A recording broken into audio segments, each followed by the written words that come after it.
Inilulugar dapat ang kayabangan upang hindi magdulot ng kapahamakan. Pinagpalang araw po sa lahat ng kayanggaw at kabangers. Ibabahagi ko ang kwentong alam kong medyo kaiinisan ninyo. Pero bago nyo ako husgahan, sana'y subaybayan nyo ito hanggang dulo. Isang pagsubok sa buhay namin ang dumagok na talagang nagturo sa amin na maging matino. Dahil sa ugali namin ay natuklasan namin ang isang lihim na dapat ay hindi na namin nalaman. Ang karanasan na ito ang siyang tumuklas din ng panibago naming personalidad. Ngunit hindi ko rin may kakaila na dahil din dito ay muntikan na kaming mawala sa mundo. Kilalanin niyo na lang ako bilang Kevin. Kabanong, mga kabangers at mga kayanggaw. Ito ang aking kwento. Bago nga pala magsimula ang ating kwento, sana'y mapindot nyo muna ang subscribe button at ang notification bell para lagi kayong nanonotify pag may bago tayong mga kwento. At huwag nyo rin kalilimutan mag-like at comment. Napakalaking tulong po ito sa ating channel para mas makapagatid pa kami sa inyo ng mga magaganda at mga nakakapangilabot na mga kwento. At ngayon, sa ating pagpapatuloy. Diyos ko, kahit na kailan, wala talagang pakisama sa lugar ang magtsuhin na ito. Parang makikipwesto lang saglit eh. Pero bakit pinapatanggal nyo kagad? Hoy Abeng, ilang araw ka nang nakaharang dyan sa harapan namin eh. Kaya ano yung sinasabi mong saglit lang? Ang baho-baho ng tinitinda mo, hindi ka pa marunong maglinis. Kung makapagsalita ka sa akin eh, akala mo naman kung sino kang mayaman? Hindi nga ako mayaman. Ang mahalaga, mas mahirap ka pa sa akin. Kaya pwede ba, tumigil ka na nga sa kakatinda mo ng tahong sa harapan namin? Itatawag ko na yung mga balde-balde mo dyan eh. Bakit kasi hindi ka na lang doon sa harapan nyo magtinda? May bahay din naman kayo ah. Patawa-tawa ka pa. Ang yabang mo rin eh. Porque medyo nakakaluwag kayo sa buhay, ganyan na kayo sa mga taong lumalaban ng patas. Aling Abeng, may karapatan kaming palayasin ka sa harapan namin kasi harap namin yan eh. Ang mabuti pa, dalhin nyo na yung tinitinda ninyo. Kasi medyo nangangamoy ni. Pati ho kayo. Grabe ka naman. Huwag kang ganyan sa matatanda, Kevin. Matuto kang gumalang. Ay sige po, igagalang ko na po ang mabahong tindera ng tahong. Sige lang, tumawa-tawa lang kayo sa kayabangan nyo. Kakarmahin din kayo pagdating ng araw. Kailan darating ang araw? Bukas ng umaga, magsikat ng araw? Oh tiyo, piloso po ka naman eh. Gumalang ka rin sa kasing edad mo. Ay, uso pala yon. Oo naman. Bago umalis si Aling Abeng ay tiningnan niya muna kami ng masama. Isang tingin na kung nakakamatay lamang yon ay baka paglalamayan na kami. Natatawa na lang kami ng tiyuhin ko. Gustong-gusto talaga namin na pinagtitripa ng matandang babae na yon. Ganun kasama ang ugali namin noong mga sandaling yon, Kabanong. Pero wala naman kaming pakialam. Ang mahalaga naman sa amin noon ay nakakapamuhay kami ng maayos. Iyayabang ko na rin lang, medyo may kaya kami sa buhay. Nakikitira ako noon sa tiyo ko na medyo maraming pera. May pautang siya at meron ding pwesto sa palengke. Nagbebenta ng isda at karne. Kilala rin si tiyo sa barangay namin dahil isa siya sa mga galanting tao. Pero isa rin siya sa pinakamayabang at kasama na ako ron. Busy talaga matandang lalaki yun ah. Pinabalik-balik tayo eh, hindi naman makapagbayad. Ganun talaga kapag mga hampas lupa. Ang lalakas ng loob magsiutang pero wala namang ibabayad. Kung hindi lang ako nawa sa mukhang unggoy na matanda na yon, baka hindi ko na pinahiram ng pera yun eh. Sino na bang susunod natin na sisingilin? Si Benjamin. Benjamin? Yan ba yung nanghiram ng pera sa iyo para ipadala sa kapatid niyang nasa Maynila? Yung hindi pa rin nakakabayad kahit 5 duling hanggang ngayon? Oo, siya nga. Walang yadin yung isang yun eh. Tamo, kapag wala pa siyang maibigay ngayon, mababangasan ko na ang mukha nun eh. Ako nang bahalang umisa doon. Matagal-tagal na rin walang nasusuntok tong kamao ko eh. Basta, hindi pwedeng hindi siya magbabayad ngayon. Kasi kapag nagkataon baka magdilim na paningin ko. Kalma lang tiyo. Hindi ka dapat masyadong ma-stress sa mabababang uri ng nilalang. Binilisan namin lalo ni Tio ang paglalakad namin hanggang sa makapasok na rin kami sa isang barangay. Nagtitinginan pa ang mga tao roon. Parang alam na kagad nila kung sino ang pakay namin. Ilang beses na rin kasi kami bumabalik doon para maningil. Pero palagi kaming walang napapala. Lumabas ka dyan, Benjamin! Kung hindi, wawasakin namin tong pinto! Pare, huwag mo na kaming pagtaguan. Maniningil lang naman kami. Halos 5 minuto rin kaming nakikiusap na pagbuksan. Maya-maya lang ay bumungad na rin sa amin ng isang lalaki na may kapayatan. Nanlulubog na rin ang mga mata. Pangiti-ngiti pa siya pero dahil napipikon na si Tio, hinablot niya ang kwelyo nito palabas ng bahay. Tarantado ka, ngayon parang magtatago ka na. Hindi naman ako nagtatago. Kakagising ko lang kasi. Huwag niyo naman ako saktan. Hindi ka naman namin sasaktan kung makakapagbayad ka ngayon eh. Ano, saan nabayad mo? Tungkol sa utang ko sa inyo, wala pa rin akong pera ngayon eh. Yung kinita ko sa paglalako ng gulay kahapon at nung nakaraan, pinambayad ko lang din dito sa bahay. Kaya wala na rin talaga akong pera. Pasensya na talaga ha. Pasensya? Tingin mo madadala pa ako sa mga pasensya mo eh. Ilang beses ko nang narinig yan. Wala ka talagang kwentang tao eh. Ilang beses na akong naninigal sa'yo. Sana iprioridad mo naman ang utang mo sa akin kaysa sa iba mong utang. Hindayo pa ka talaga. Ha? Rico! Ano? Masakit ba? Kung yan na lang kaya ang ibayad mo sa akin, gagawin kitang punching bag para quits na tayong dalawa. Yan, kasi ayaw kasi magbayad ng utang eh. Ano? Ang sakit no? Hindi naman dapat kayo nananakit eh. Ang pera kikitain. Pero ang buhay ng ibang tao, hindi na mapapalitan. Paano kung may mangyaring masama sa ulo ko sa suntok mo, ha, Manggardo? Di mas maganda nga yun eh. Para mabawasan na rin ang mga kagaya mong walang silbi. Para kang insekto eh. Nakikisip-sip ka sa dugo ng iba pero hindi mo naman kayang palitan. Ano? Kailan ka magbabayad? Bigyan niyo pa sana ako ng 1 buwan. Magbabayad ako pag nabuo. 1 buwan? Nagpapatawa ka bang siraulo ka? Higit 1 buwan na ang binigay ko sa'yo, pero wala pa rin ako nakukuha sa'yo. Alam mo pre, abuso ka na eh. Kapag ikaw nasuntok ulit, kasalanan mo na yun ha. 1 linggo, Benjamin. 1 linggo. Kapag wala ka pa rin naibayad sa akin, ihanda mo na sarili mo. Hindi ko pa kaya ng 1 linggo, Manggardo. Alam niyo naman pong nagtitinda lang ako ng gulay eh. Malit lang po ang kitaan. Malit lang ang kitaan pero nagawa mong bayaran yung upa sa bahay na yan. Sinong niloloko mo, ha? Totoo naman po kasing. Kulit mo talaga pre. Huwag ka nang umangal. Maswerte ka na nga kasi yung iba pinabubugbog na lang ni Tio eh. Pero ikaw, may 1 linggo ka pa. Biglang hinawakan ulit ni Tio Gardo ang kwelyo ni Benjamin at malakas na sinandal sa dingding. Wala na kami pakialam noon kung may iba pang nakakakita sa nangyayari. 1 linggo lang, Benjamin, ha? Kapag wala ka pang naibayad, baka makita na kayo ni San Pedro. Malakas na itinulak ni Tio si Benjamin at bumalandra pa ito sa harapan.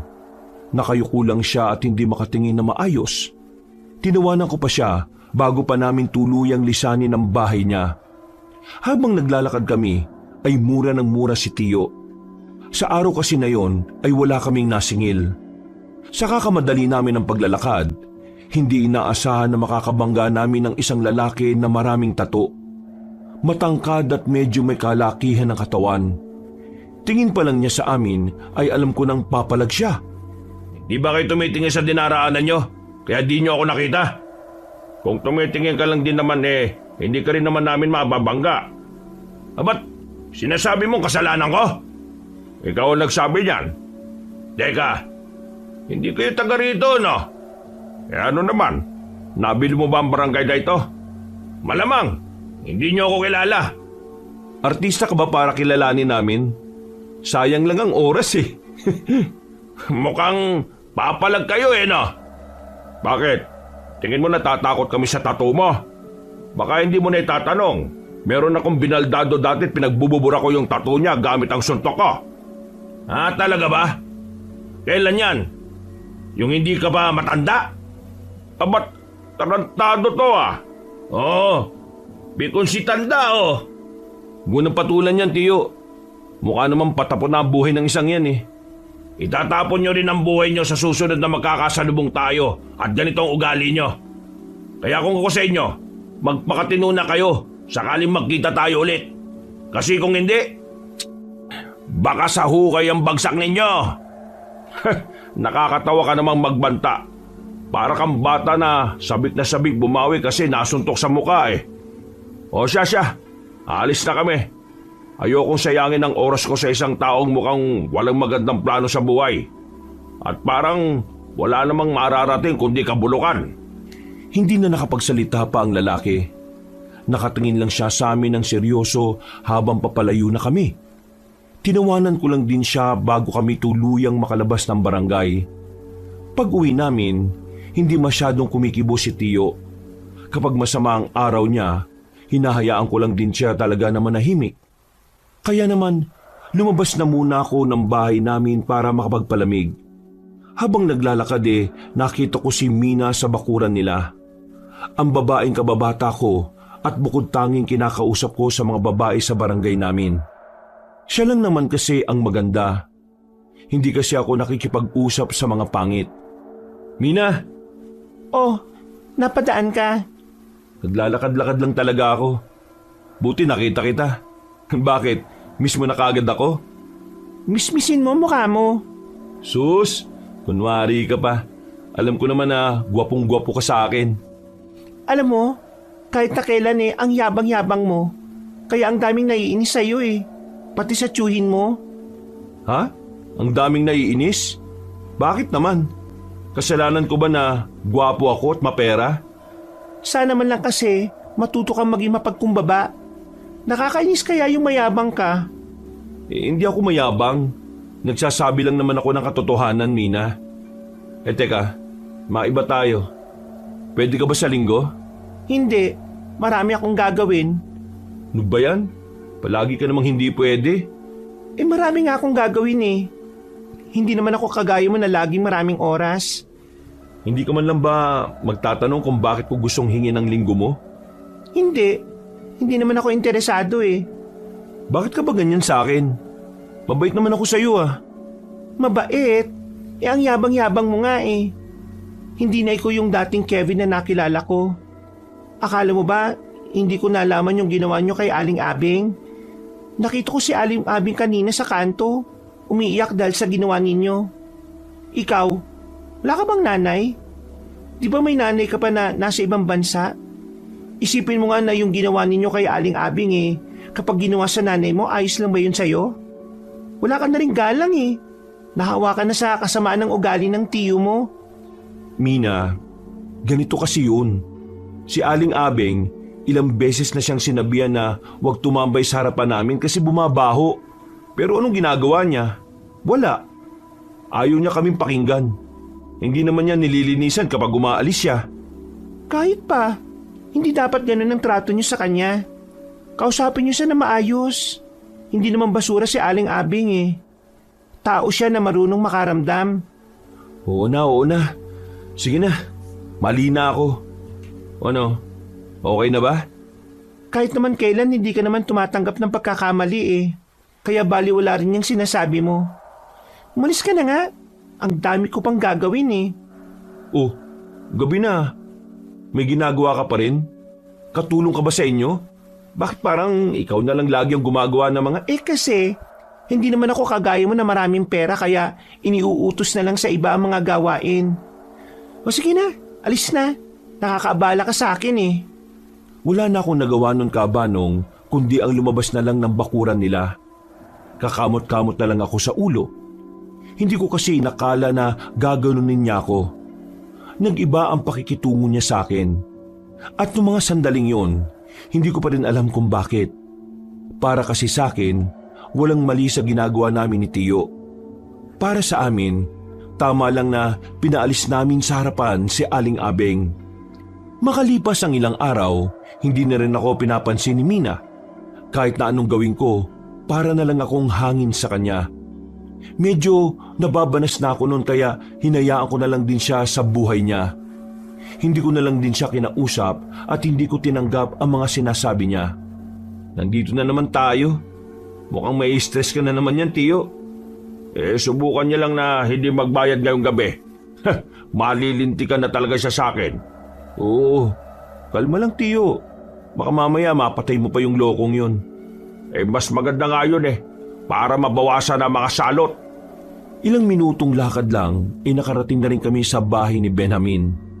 Saktong naabutan namin siya na abala sa paglalaba. Hindi na kami nagpaalam. Pumasok agad kami sa loob ng bakuran.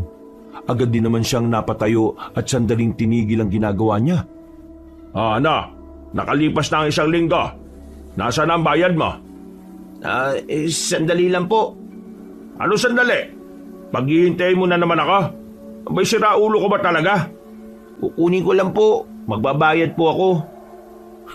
Siguraduhin mo lang na kukunin mo Kapag tumakas ka, nako, babay ka na talaga sa mundo. Sandaling pumasok sa loob ng bahay si Benjamin. Ilang minuto lang ay lumabas din naman siya kaagad. Binigay niya ang pera kay Tiyo. Pero sumalubong agad ang kilay ng tiyuhin ko. Ano to? Ayan na po lahat ng kinita ko. Yan lang po talaga ang kinaya Wala na po akong pera. Yung kulang po, ihahabol ko na lang sa inyo. Wala pa ito sa kalahati ng utang mo Nagpapatawa ka ba? Nako, problema yan pre. Sinasabi ko na sa iyo Hindi ko ito matatanggap. Ang usapan natin nung nakaraan babayaran mo na ako ng buo Yan nga lang po talaga ang kinita ko. Ano pong magagawa ko? Ba't sumasagot ka na ngayon Agad na sinampal ni Tiyo si Benjamin sa muka. Sa lakas ng sampal ay napakapit pa siya sa haligi ng bahay nila. Hindi pa nakontento ang tiyuhin ko. Sinuntok niya pa si Benjamin ng ilang ulit. Inawat ko na lang si Tiyo nang makita kong parang nahihilo na si Benjamin. Ikaw naman kasi Benjamin Hindi ka kasi makaintindi. Sabi nang magbayad ka ng buo Kayo ang hindi makaintindi. Ano bang mahirap intindihin? Hindi ko kaya makapagbayad ng buo ngayon dahil yan nga lang ang kinita ko. Bakit sumasagot-sagot ka na May pinagyayabang ka na ba ngayon? Wala akong pinagyayabang. Kung meron ng mayabang dito, hindi ako yun. Kayo. Ba't pambihira ka naman? Naghahanap ka na talaga ng sakit ng katawan no? Lalapitan na sana ni Tiyo si Benjamin nang biglang may narinig kaming boses sa labas. Parang pamilyar yun sa amin kaya agad kaming napalingon. Nakita namin ang lalaking maraming tato. May mga kasama siyang kagaya niya. At base sa tingin nila sa amin ay parang handa na silang makipagbasag ulo. Lubayan niyo ang bagong miyembro namin. Ikaw? Makikialam ka? Wow, kaya pala umaangas si Benjamin kasi sumali yata sa mga mokong na ito Natong, ayan sila. Yung lagi nagmamaltrato sa akin tuwing maniningil. Tumigil ka nga. Hindi ka kasi lumalabang kaya ka ginaganyan ng mga siraulong yan ikaw, baka burahin ko yung tattoo mo. Huwag kang makisali rito. Unang-una sa patakaran, ang problema ng isa ay problema ng lahat. Kaya hindi namin hahayaan na ginaganyan niyo ang miyembro namin. Nakita na lang namin na naglabas na ng mga 2x2 at tubo ang mga kalalakihan. Nang iinsulto ang kanilang mga tingin. At sa mga sandaling yun, parang unang beses kong nakaramdam ng kaba. Nawala ang angas namin ni Tiyo. Alam namin na wala kaming binatbat sa mga hawak nila.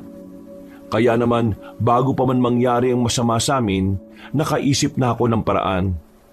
Sino yung nasa likod nyo? Sino? Nang tumingin sila sa likuran, ay sinamantala na rin namin ni Tiyo ang pagkakataon. Tumakbo kami paalis. Nakalayo na kami nang malaman nilang niloko lang namin sila. Pero hinabol pa rin nila kami. Sigaw sila ng sigaw na papatayin nila kami. Ang tanging nagagawa namin noon ay kumaripas ng takbo. Hindi kami sasantuhin ng mga basag ulo na yon. Nang makalayo na kami, ay nawala na rin sila sa likuran namin. Ang problema nga lang, hindi na namin alam kung nasaan na kami. Naligaw na kami sa kagubatan. Nasa liblib na parte na rin kami. At kahit sumigaw kami ng saklolo doon, parang walang makakarinig sa amin. Napapakamot na lamang kaming dalawa ni Tiyo sa ulo. Tiyo, mukhang sobrang layo na nito sa pinanggalingan natin ah. Paano tayo nito makakauwi? Naliligaw na yata tayo.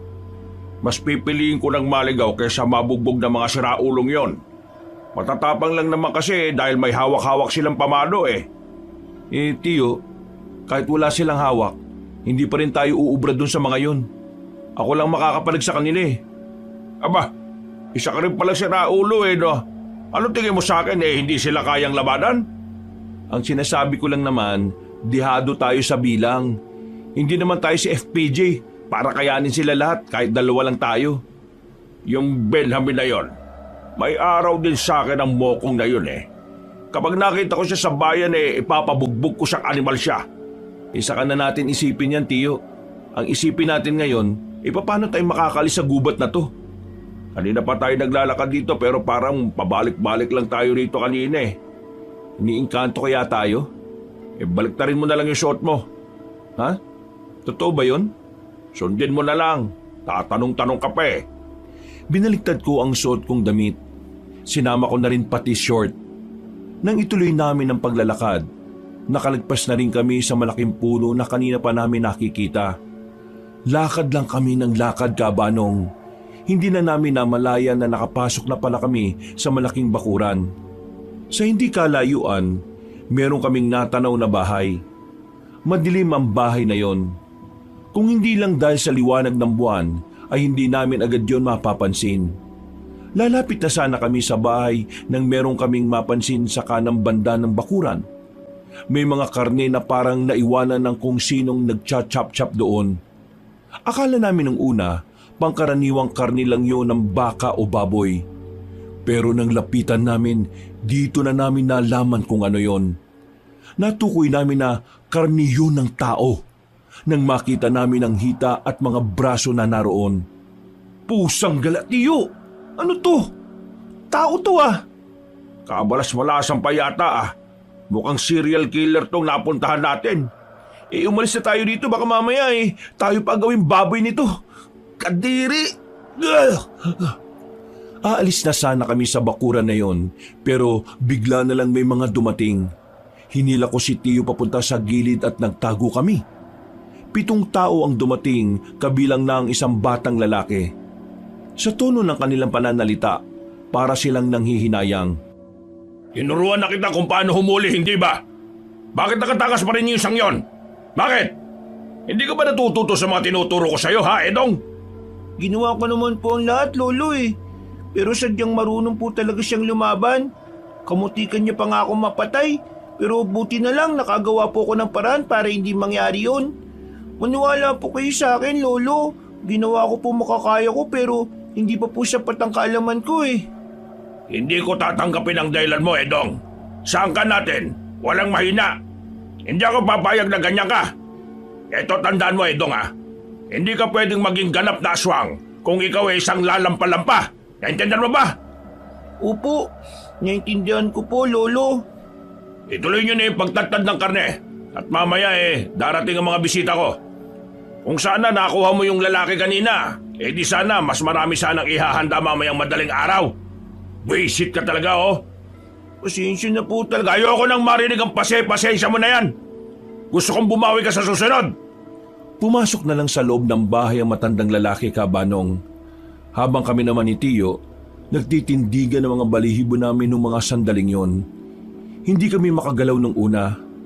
Mga 1 minuto kaming napako sa kinatatayuan namin dahil sa natuklasan namin. Tiyo, narinig mo ba yung sinabi ng matandang lalaki? Aswang daw. Aswang daw sila. Oo, hindi naman ako bingi. Totoo pala talaga ang mga aswang, Tiyo. Diyos ko, kailangan na natin makalis dito. Totoo talaga ang mga yan. Kahit saan, kahit kaila. Kahit naman kailan hindi naman sila nawala. Idi, naniniwala ka pala talaga sa kanila. Kasasabi ko lang na totoo nagtatanong ka pa. Umalis na lang tayo rito at baka tayo pa yung gawin nilang bopis dito. Paalis na sana kami, Kabanong, pero meron kaming nakitang pusang itim sa daraanan namin. Nakatingin lang siya sa amin na parabang alam niyang hindi kami taga roon. Umiyaw siya ng umiyaw hanggang sa mapukaw na niya ang atensyon ng mga nasa bakuran. Nakita naming papalapit na ang batang lalaki sa amin. Wala na kaming sinayang na pagkakataon. Nilagpasan na namin ang pusa. Ang kaso nga lang, nakita na kami ng batang lalaki. Kumaripas na kami ng takbo. Pero sa pagkakataong yon, hindi na mga basag ulo ang humahabol sa amin kundi mga aswang. Nararamdaman ko ang mabibilis nilang takbo na parabang mga unggoy na lumalambitin sa mga puno. Tiyo, bilisan mo naman! Ang yabang mo porque mahaba yung hika mo. Matanda ka na kasi. Sira ulo! Sa sobrang taranta at takot namin, hindi na namin namalaya na nakalabas na pala kami ng kagubatan. Hindi na rin kami hinahabol ng mga aswang nang makita nilang nasa highway na kami. Meron na rin kasi mga dumaraan na sasakyan ng mga oras na yon. Mabuti na lang talaga at nakasakay na rin kami sa pinara naming jeep. Hingal na hingal kami ng tiyuhin ko, Kabanong, sa loob ng isang oras. Ang daming nangyari sa amin. Parang nawala ang angas at yabang namin dahil doon. Habang nasa biyahe kami, natulala na lang ako sa labas. Hindi ko lubos maisip na ang mga nilalang na gaya ng aswang ay nabubuhay pa rin pala talaga sa panahong yon. Ang bihirang buhay to. Akalain mo yon? Maniningil lang naman tayo pero ang daming nangyari. Ano palang gagawin natin ngayon, Tiyo? May dapat ba tayong gawin? Di wala. Ang ibig kong sabihin, namukhaan na tayo ng mga aswang. Kitang-kita nila yung mukha natin eh. Paano kung sa paniningil natin bigla natin silang makasalubong? Papatay nila tayo ngayong may alam na tayo sa kanila. Huwag ka nga duwag. Ang mga aswang na yan, takot yan sa maraming tao. Tingnan mo nga kanina, hindi naman nila tayo inabol ng nasa kalsada na tayo. Umayos ka ha, naduduwag ka eh. Hindi ganyan ang itinuro ko sa iyo. Kahit na anong mangyari, dapat na meron ka pa rin yabang sa katawan. Kapag meron kang yabang, walang magtatangkang malakit sa iyo. Hindi naman ako naduduwag, Tiyo. Iniisip ko lang yung kapakanan natin. Nakita mo naman, di ba? Kumakain sila ng karne ng tao. Tiyo, ano kaya kung isumbong natin sila sa mga pulis? Nabubuang ka na ba? Gusto mong mapagtawanan? Hindi maniniwala ang mga yun sa mga aswang. At saka, masisira ang pangalan ko kapag ginawa natin yan. Iisipin pa ng mga kakilala kong pulis nasisiraan na ako ng ulo. Sa barangay kaya? Mas lalo naman ang barangay natin. Diyos ko ka. Wala silang pakialam doon kasi hindi naman yun dito. Huwag ka na nga mabahala. Malayo naman yun dito kaya hindi nila tayo matutunton. Napabuntong hininga na lang ako, Kabanong, at sumandal sa dingding. Kahit na alam ko namang malayo sa amin ang kinaroroonan ng mga aswang, hindi ko pa rin talaga makuhang maging kampante. Pakiramdam ko, anumang oras ay pwede na kaming kunin o atakihin ng mga aswang. Kinabukasan ng umaga, umalis si Tiyo para kausapin ang isa sa mga kumpare niya. Naiwan akong mag-isa sa bahay. Pagsilip ko sa labas, nakatambay na naman si Aling Abeng sa harapan ng bakuran namin. Nakalatag na naman ang maliit niyang lamesa na merong tahong sa ibabaw. Ang unang pumasok sa isipan ko ay ang mga sinabi sa akin ni Mina. Kaya nung umagang yon ay parang nag-iba ang ihip ng hangin. Wala akong balak na paalisin siya. Oo na, aalis na ako. Hindi mo na ako kailangang ipahiya sa mga dumaraan. Hindi ho. Hindi naman kita pinapaalis eh. Sus! Kunwari ka pa. Aalis na ako. Gusto ko lang pong malaman bakit gustong-gusto nyo rito sa harapan namin. Nasa bungad kasi ito. Mas maraming taong dumaraan kaysa dun sa lugar ko. Kung nababahuan na kayo sa lansa aalis na ako. At lilinisin ko na lang ang mga patak. Hindi nga kita pinapaalis.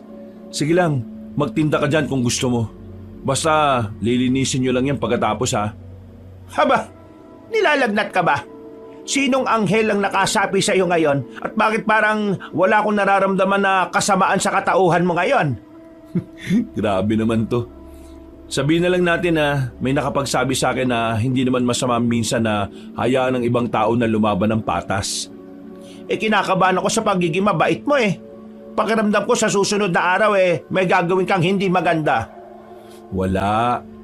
Hindi naman ako masamang tao Mayabang lang ako. Pero kahit kailan, hindi naman ako nanakit.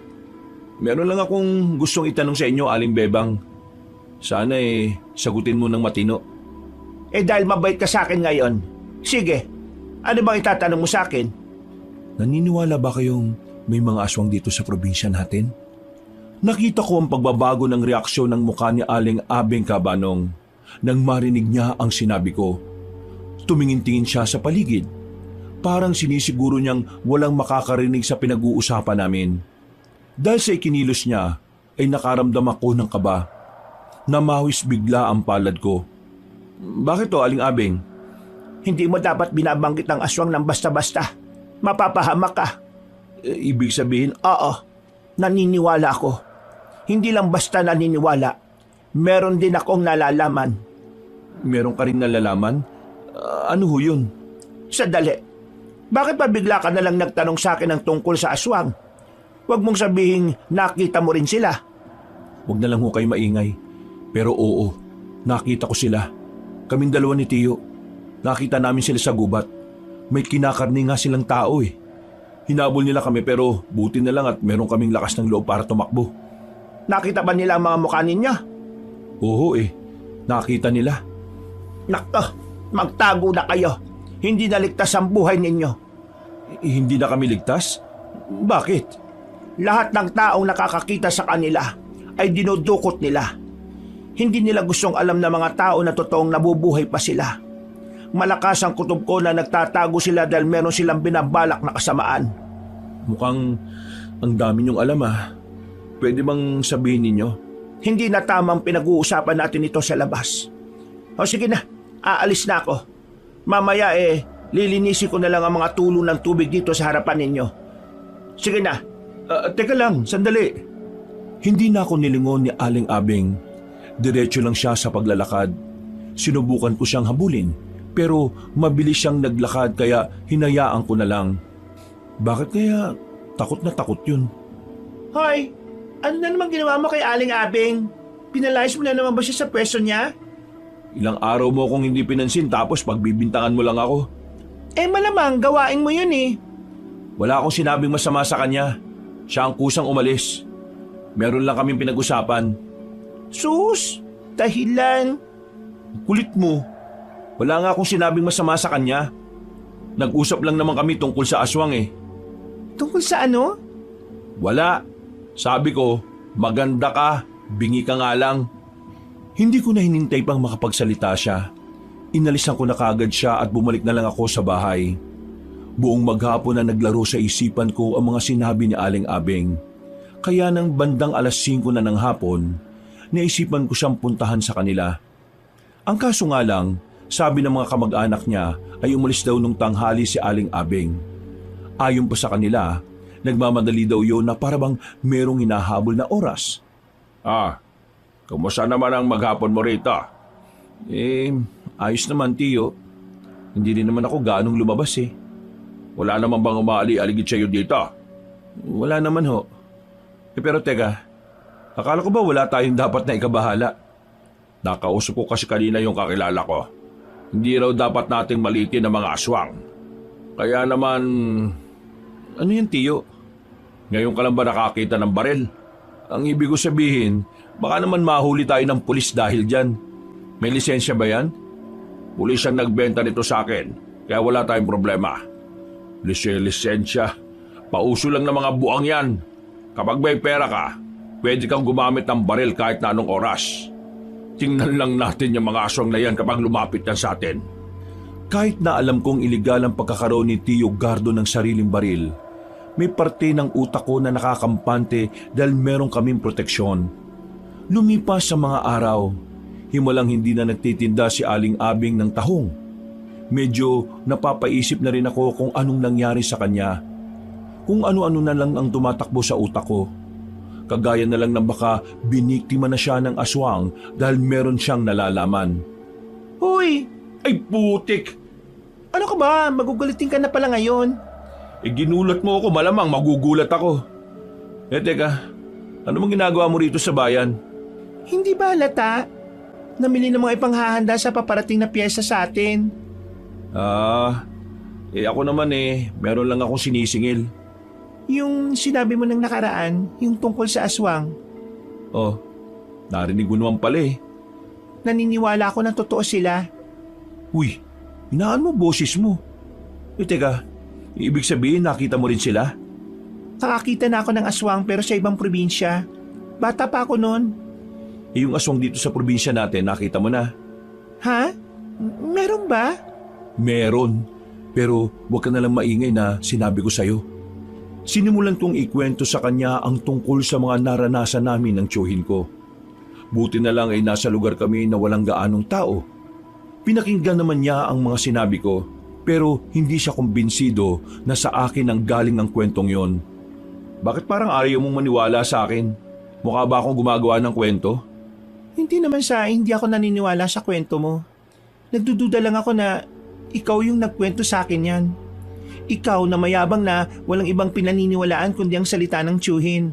Ikaw na si Raulo, tapos maniniwala sa aswang? Totoo nga sinasabi ko, Mina.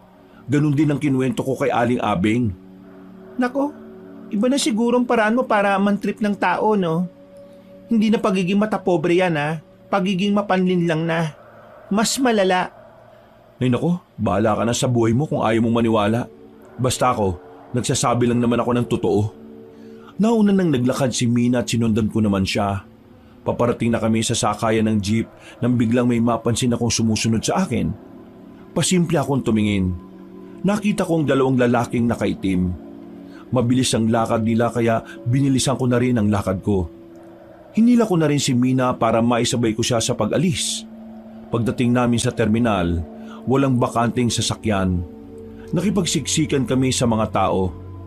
Napansin ko na nakatingin din ng dalawang lalaki sa amin. Bakit mo ba ako kinakaladkad? Marunong naman ako maglakad, ah. Nakikita mo ba yung dalawang lalaking yon? Sinusundan nila ako. Tingin ko mga aswang sila eh. Nakilala nila ang mukha ko kaya hinahanap na nila ako. Ang mabuti pa, mauna ka na umalis. Sumakay ka na kaagad kapag may bakante na, ah. Sasakay talaga ako. Anong gusto mo? Lalakarin ko hanggang barangay natin? Kainis ka talaga. Medyo nainis ako kay Mina noong mga sandaling yon dahil parang wala lang sa kanya ang sinabi ko. Hindi ko na lang yun inintindi. Nang dumating ang bagong jeep, ay tinulak ko na siya papasok sa loob. Hindi ako pwedeng umuwi habang may sumusunod sa akin dahil baka matuntun nila kung saan ako nakatira. Pag alis ng jeep, sinamantala ko ang pagkakataon na marami pa ring tao sa terminal. Palima kong umalis doon. Akala ko noon ay matatakasan ko na ang mga humahabol sa akin, pero nagkamali ako. Pagpasok ko sa isang iskinita, hinarang ako ng dalawang lalaki. Babalik sana ako pero dumating naman ang batang lalaki. Kung makatingin siya sa akin ay parang mas matanda siya kaysa sa akin. Isang malaking pagkakamali ang magkaroon ng kaalaman tungkol sa amin, kuya. Hindi nyo na dapat inalam pa ang isang madilim na lihim. Ha? Anong sinasabi mo dyan? Hindi ko alam ang sinasabi mo, no? Padaanin niyo nga ako. Isang patakaran. Kung sino makakatuklas ng aming tirahan, kailangang iligpit. Patayin, kunin ang katawan at gawing pagkain sa hapunan. Ikaw kabata-bata mo pa ganyan ka na magsalita. Wala ka bang mga magulang? Mukha lang akong bata sa paningin mo, kuya. Pero mas matanda pa ang pag-iisip ko kaysa sa matandang kasama mo nung gabing yon.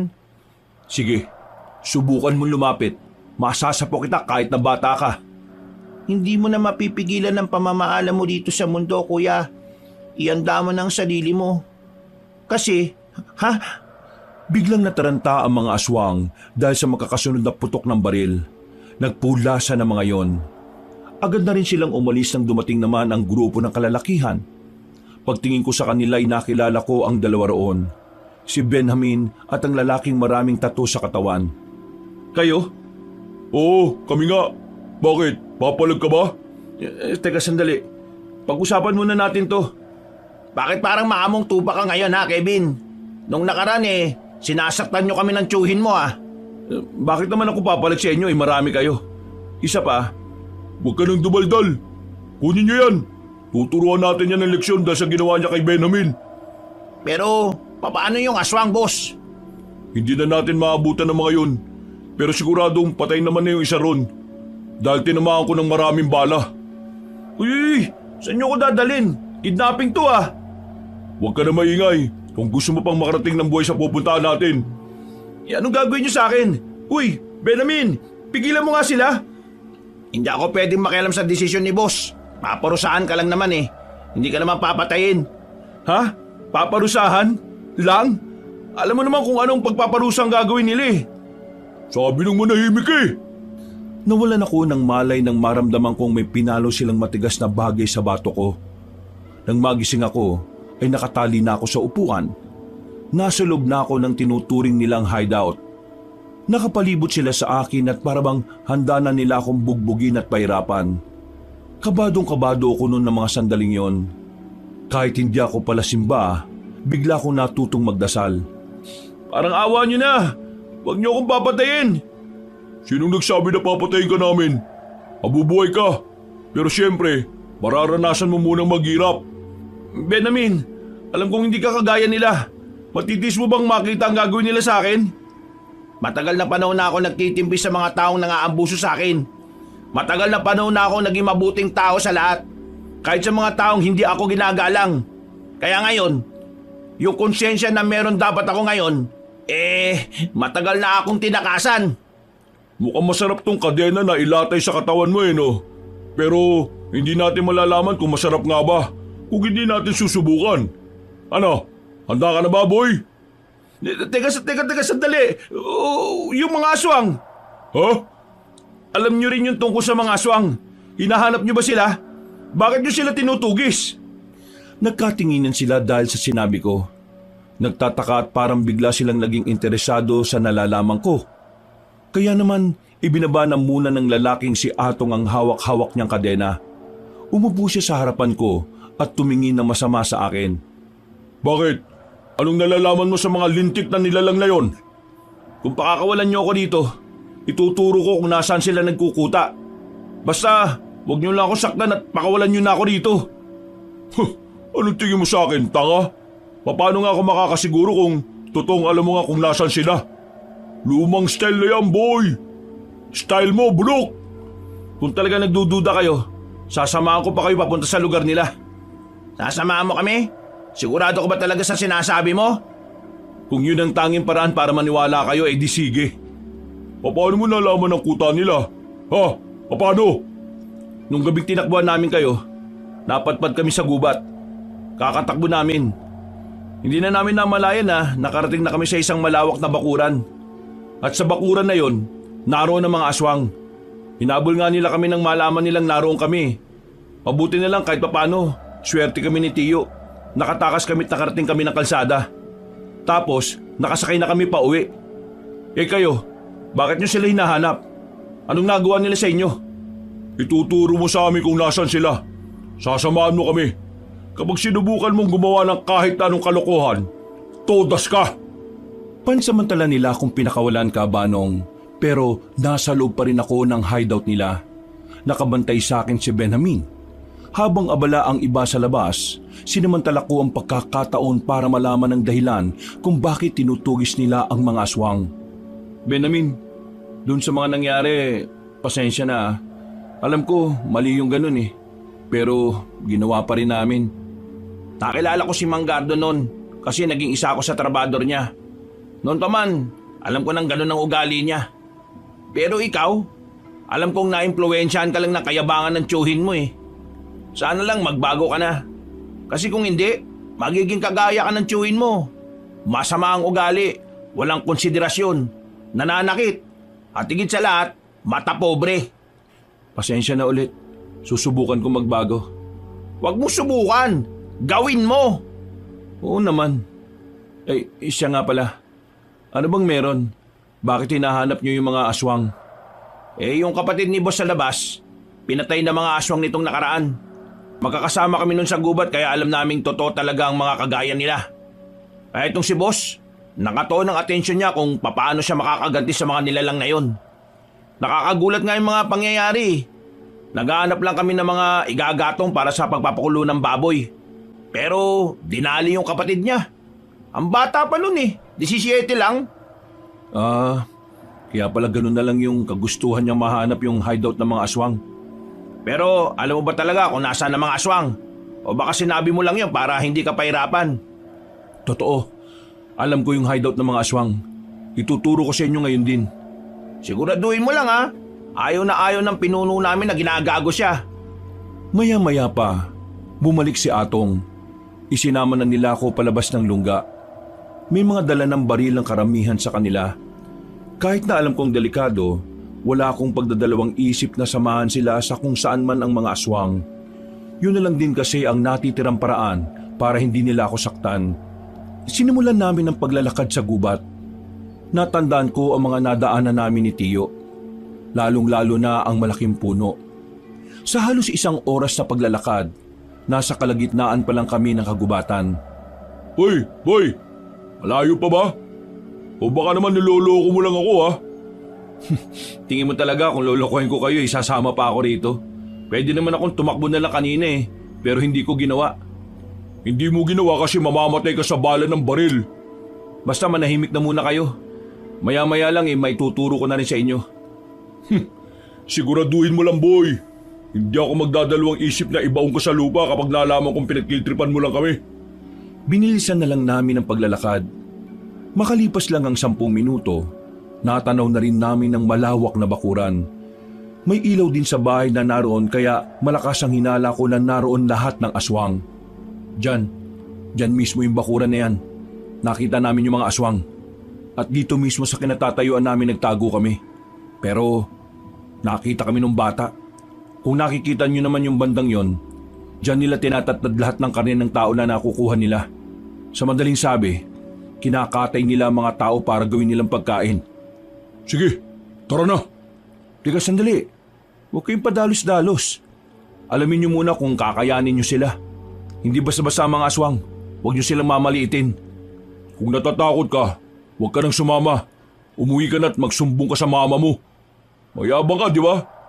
Bakit parang duwag na duwag ka ngayon? Oo na, mayabang na ako. Maangas na ako maangas. Pero ibang usapan kasi kapag may sangkot na aswang. Ang mga nilalang na kagaya nila, hindi mo sila pwedeng angasan na lang ng basta. Dami mo pang sinasabi.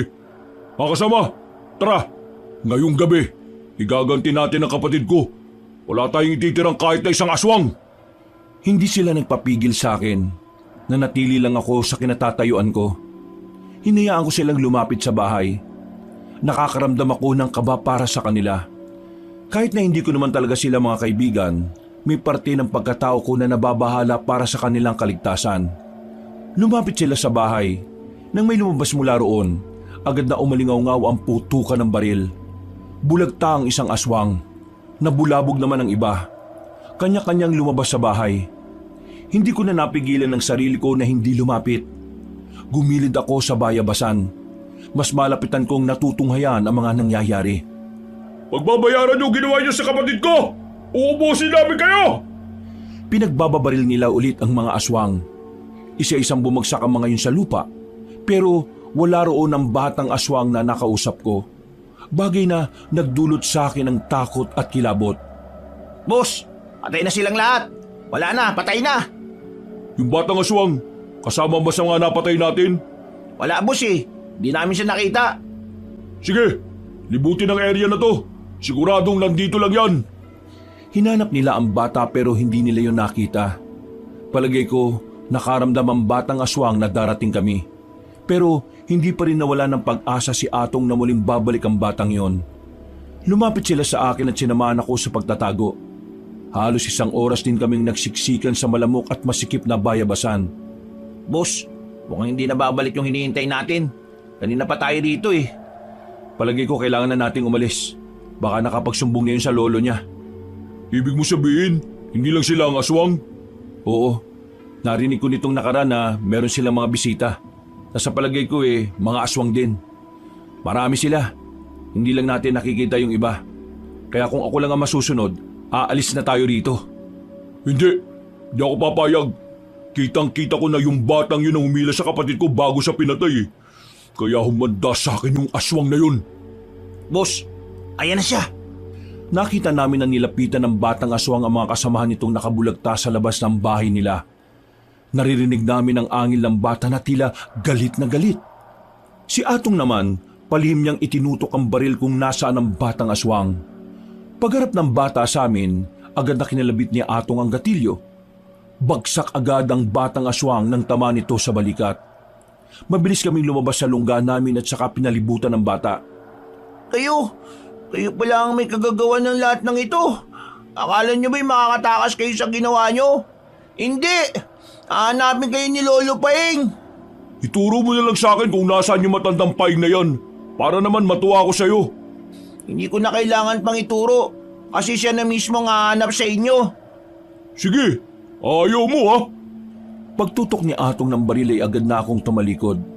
Isang putok ang narinig ko na siyang nagpatahimik sa batang aswang. Napabuntong hininga na lang ako. Kahit na aswang yon, bata pa rin ang tingin ko sa kanya. Kaya hindi ko alam kung tama lang ba na tinapos ni Atong ang buhay niya. Boss, hindi kaya mali na pinatay mo yung bata? Masyado ka pa talagang bagito, Benamin. Hindi tao ang batang yan. Nagdudulot yan ng kapamakan sa mga tao. Kaya nararapat lang na iligpit siya. Wala na tayong kailangan dito. Tara, malis na tayo. Nauna nang naglakad si Atong na parabang walang nangyari. Sinundan na lang namin siya at madaling nilisan ng lugar. Nakabalik naman kami sa hideout nila. At gaya ng napag-usapan, hindi na nila ako sinaktan. Matapos kong makahingi ng paumanhin kay Benamin ay bumiyahin na rin ako pauwi sa amin. Bakit ngayon ka lang? Anong oras na? Tiyo, yung mga aswang. O bakit? Sinundan ka na naman ba? Hindi. Pinuntahan namin yung mga aswang kanina. Abay, sira ulo ka na ba talaga? Bakit mo ginawa yon? Teka, sino kasama mo? Si Benamin, pati yung mga basag ulo na tinakasan natin. Wala akong choice eh. Dinala nila ako sa hideout nila. Ito-torture na nila ako, kaya sabi ko, ituturo ko sa kanila kung nasaan yung mga aswang. Ay, Diyos ko naman. Katangahan na naman ang pinairal mo eh. Pero, bakit ba nila hinahanap yung aswang? Anong trip ng mga mokong na yon? Pinatay ng aswang yung isang kapatid ni Atong. Si Atong yung pinuno ng gang nila. O tapos ngayon, inubos nila yung mga aswang at kasama ka sa paglaga sa kanila. Nanood lang ako, Tiyo. Pero ikaw ang nagturo. Alam mo, kapag nalaman ng ibang aswang ang nangyari sa mga kasamahan nila, ikaw at ako lang ang babalikan ng mga yon. Kasi tayo lang naman ang nakita nila eh. Pero patay na silang lahat eh. Wala na tayong dapat na ikabahala. Paano ka nakakasiguro na ang lahat ng aswang na pinatay nyo yun din yung mga aswang na nakakita ng mukha natin? Paano kung may isang nakalusot at nakapagsumbong sa iba nila kasamahan? Di tayo malalagay sa panganib. Hindi ka talaga nag-iisip eh. Itinuro ko lang naman yung para nga iligtas ang sarili ko eh. Tinis mo na lang sana, Kevin. Kesa naman mga aswang ang pumatay sa atin. Nung gabing yun ay medyo sumama ang loob ko sa tiyuhin ko, Kabanong. Hindi ko kasi inakala na gano'n na magiging reaksyon niya. Pakiramdam ko kasi, wala talaga siyang pakialam sa akin. Parang may pakialam lang siya sa akin kapag sinasabayan ko siya sa kayabangan niya. Hindi na lang ako nakipagtalo pa. Sinubukan ko na lang na matulog. Kinabukasan, nakita ko si Aling Abing. Wala siyang daladalang tahong na paninda niya. Agad ko naman siyang nilapitan. Kinausap ko siya ulit tungkol sa mga aswang. At dahil dito, inimbitahan niya na lang ako sa bahay niya para doon pag-usapan ng mga bagay-bagay. Nakaka-relax naman dito sa bakuran niyo. Ang daming magagandang halaman tapos may mga ibon pa. Sa totoo lang, hindi ko inakala na makakaroon ng magandang pagbabago sa katauhan mo, Kevin. Akala ko talaga habang buhay ka ng mayabang. Pasensya na po ulit ha. Kevin, malaking gulo ang ginawa ninyo. Wala akong magawa nun, Aling Abing. Hindi ko na sila kinaya pang pigilan eh. Hindi sila titigil hanggat hindi sila nakakaganti. Brutal ang mga aswang kapag sila ang gumanti. Lahat, damay. Sa totoo lang, yun din ang kinatatakot ko. Pero si Tiyo, nagagawa niya pa rin kumalma eh. Habang ako, nahihirapan na ako makatulog sa gabi dahil lang sa mga nangyari. Umalis ka na rito sa probinsyang ito. Iwan mo na ang tiyuhin mo kung talagang gusto mong makaligtas. Napaisip ako sa sinabi ni Aling Abing, Kabanong. Kahit na ubod talaga ng yabang at kaangasan ng tiyuhin ko, hindi ko pa rin maisip na iwan siya sa kaligitnaan ng problema. Parang tumatayo na rin siyang pangalawang ama ko mula nang magtrabaho sa ibang bansa ang tatay ko. Ang pagmamahal na meron ako para sa tiyuhin ko ay gaya ng pagmamahal ko sa mga magulang ko. Kaya hindi ako nakapagsalita sa sinabing yon ni Aling Abing. Aling Abing, pwede ko bang malaman kung bakit ang dami mong alam sa mga aswang? Linya ng aming angka ng pagtugi sa mga aswang noong araw. Naging tradisyon sa aming angka na kailangan may mapatay na aswang o maubos na aswang kada taon. At ang pagiging manunugis ay pinamana sa mga bagong henerasyon. Pero tumanggi ako ron. Kahit inaral ko noon ang tungkol sa mga aswang, mas pinili ko pa rin umalis sa angkan ko at mamuhay na lang ng payapa. Pero ngayon, mukhang unti-unti na rin akong hinahatak pabalik kung saan talaga ako nagmula. Alam niyo po ba kung paano sila pipigilan? May mga aswang na namamatay sa bala ng baril at meron din namang hindi. Kapag ang mga aswang na malalakas ang nakaharap natin, wala nang kwenta ang baril kahit na anong kalibre. Ang natatanging paraan para matalo sila, aralin ang tamang pakikipaglaban, ang pakikipagpatayan sa mga aswang ng harapan. Kevin, mag-iingat ka. Huwag kang makakampante sa paligid mo. Lalong-lalo na kung gabi. Ang pagkalagas ng maraming bilang ng aswang ay malaking alarma para sa kanilang lahi.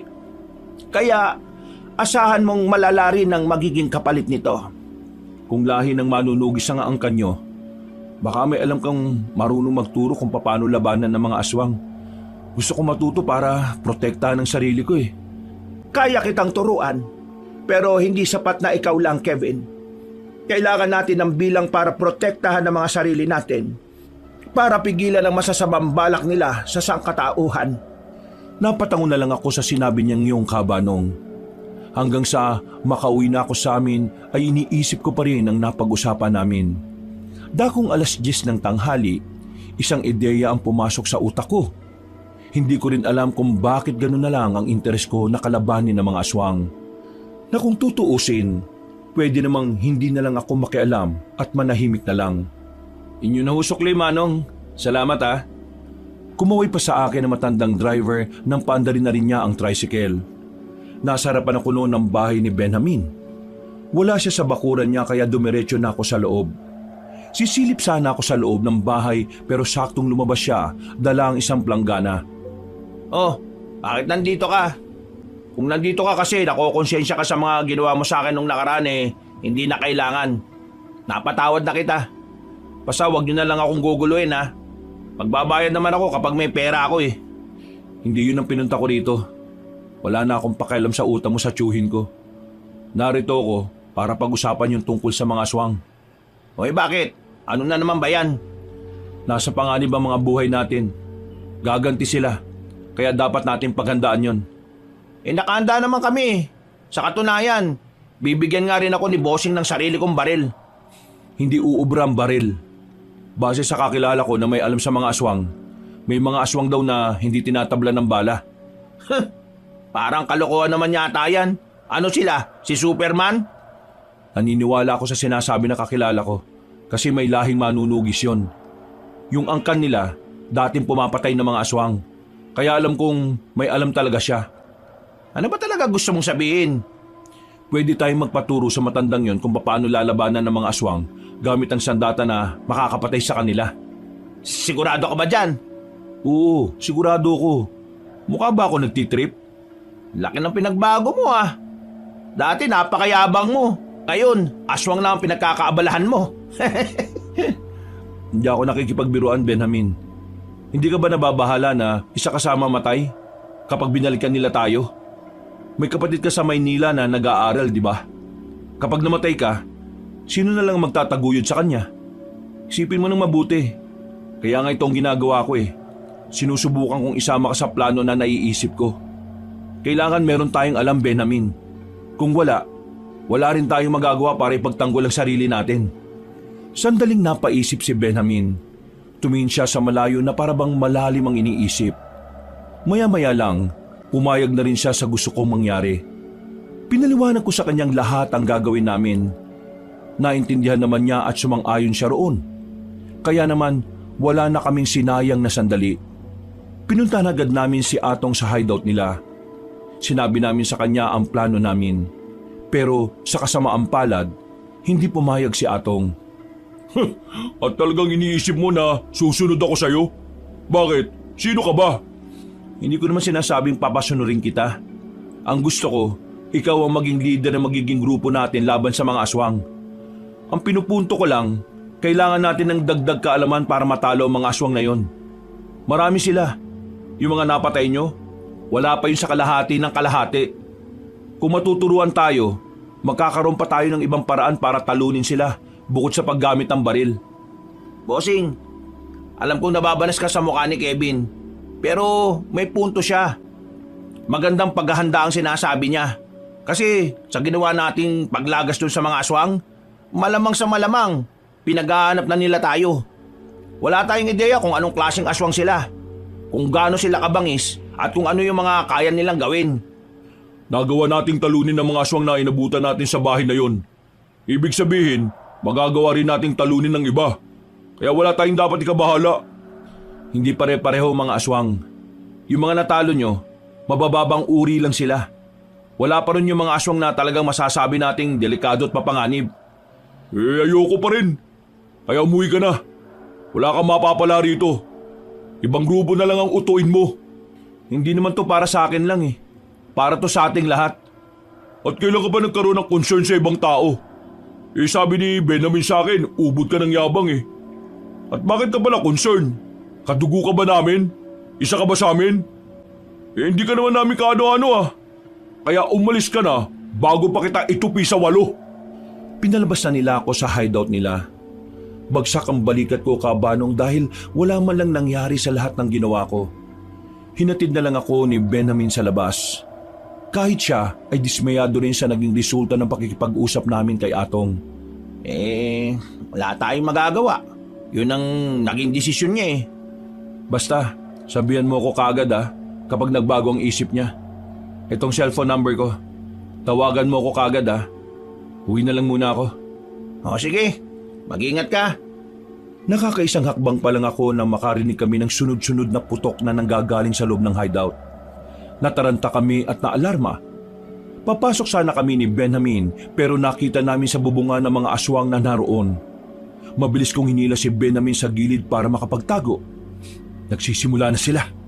Sila bossing, kailangan ko silang tulungan. Dito ka muna. Nakikita mo naman di ba? Masyado silang marami. Pero makinig ka sa akin. Kahit gustong-gusto niyang pumasok sa loob, ay hindi ko talaga siya pinayagan.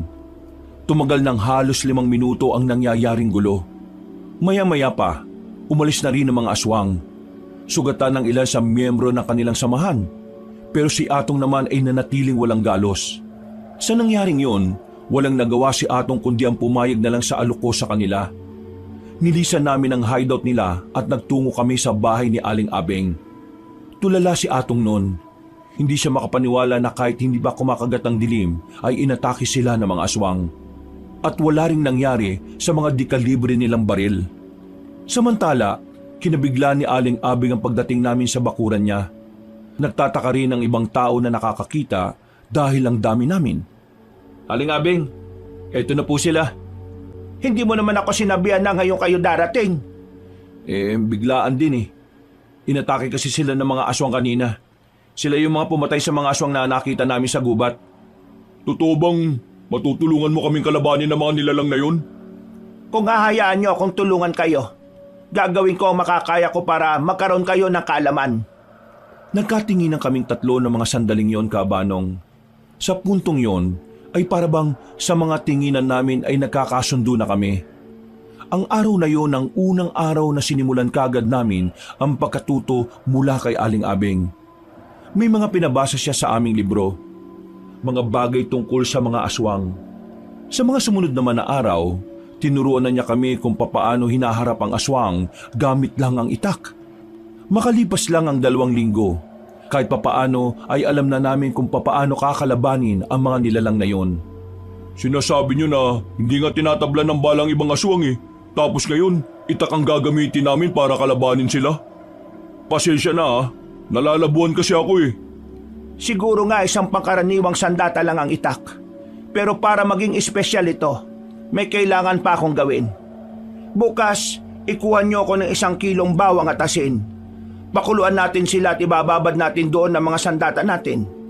Sa tulong ng isang ritual na inaral ko noon, mas lalong magiging mabisa ang talim ng itak na gagamitin natin laban sa kanila. Anong gagawin natin ngayon tapos na yung pagsasanay natin? Pupuntahan na ba natin sila o hahanapin sa gubat? Isang malaking sugal ang ganyang taktika. Pwede tayong mabitag kung tayo mismo ang hahanap sa kanila. Ang gubat ay para nilang palaruan. Ang lugar na kung saan kabisado na nila. Kaya hanggat maaari, iiwas tayo sa gubat, lalo na kapag kakalabanin natin sila. Hihintayin natin silang lumabas at magpakita sa atin dito. Hindi ba parang mas delikado kasi baka naman madamay ang ibang tao? Sa ngayon, ang prioridad nilang paslangin at kainin ay kayo. Dahil kayo ang pumatay sa mga kasamahan nila. Kaya mas isipin nyo ang sarili nyo bago ang iba. Matapos ang sandaling pag-uusap namin, ay sandali akong umalis doon para bumalik sa bahay. Noong mga sandaling yun kasi, ay araw na kamatayan ng asawa ni Tio Gardo. Pagpasok ko pa lang sa bakuran namin, inabutan ko na siyang may niluluto. Salubong ang kilay niya. Magsabi ka nga sa akin ng totoo. Kinakalaban mo ba ang mga aswang? Ho? Kinakalaban? Huwag ka na magtanga-tangahan, Kevin. Magsabi ka ng totoo. Alam niyo na pala ang ginagawa namin ano ba pumasok niya sa kukote mo, ha?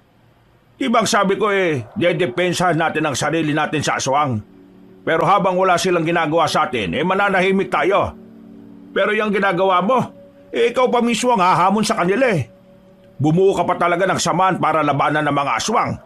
At si Abing pa ang kasama niya. Ano bang alam nun? Kailan pa kayo nagkasundo ni Abing, ha? Tio, naghahanda lang kami para sa paghiganti ng mga aswang. Mas maganda nang alam natin kung paano sila kakalabanin. Kaysa naman kung kailan nandyan na sila saka lang hindi ka kasi nakikinig Di ba ang sabi ko, ako nang bahala kung sakali mang dumating sila. Kaya nga ako nagkaroon ng baril Para saan pa to kung hindi ko magagamit sa kanila? Kaya ikaw, Tio, hindi naman kasi lahat ng aswang tinatablan ng bala Ha? Sino may sabi? Si Abeng. Nakto, nagpapaniwala kayo sa isang yun sira na ulo ng matandang yan. Hindi naman ganun si Aling Abeng. Nakilala ko siya at mas naintindihan ko na ang pagkatao niya. Kaya nga humingi ako ng paumanhin sa mga nagawa ko sa kanya noon Kaya pala magkasundo na kayo. Tio, gusto ko nang baguhin ang buhay ko. Ayoko nang mag-angas-angasan at maging mayabang. Gusto ko maging mabuti sa lahat ng tao. Ayoko na ng dating ako. Sus! Kung makapagsalita kayo, parang ako ang may kasalanan kung bakit mayabang ka. Kayo naman talagang dahilan, Tio Minulat niyo ako sa ideya na kapag wala kang angas sa katawan, aabusuhin ka ng mga tao. Pero hindi ganun ang paniniwala ko Hindi mo kailangan angasan ng mga taong wala namang ginagawang masama sa'yo. Hindi mo kailangan maging malakas palagi. Mas maganda pa rin na alam natin kung paano magpakumbaba. Mas masarap ang buhay kapag walang galit na tao sa'yo. Hindi gaya ng dati. Halos lahat ng sinisingil natin natatakot sa atin. Kinaiinisan tayo ng lahat dahil sa kayabangan natin. Kaya sana, Tio, magbago ka na rin. Wala akong babaguhin sa sarili ko dahil wala akong nakikitang mali.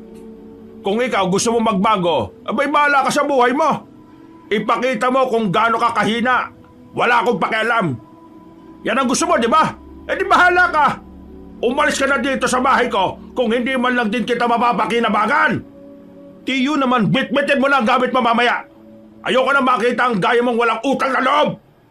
Pinagmumukha mo akong masama dahil lang sinisimulan mo ng baguhin ang buhay mo. Napaka makasarili mong tao. Ikaw ang makasarili, Tio.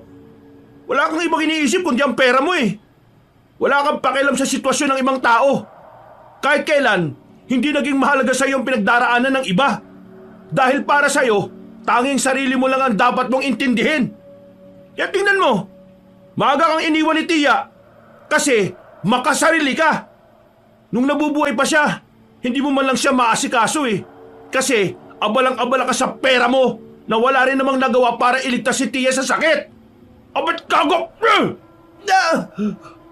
Sinuntok ako ni Tio sa mukha kabanong.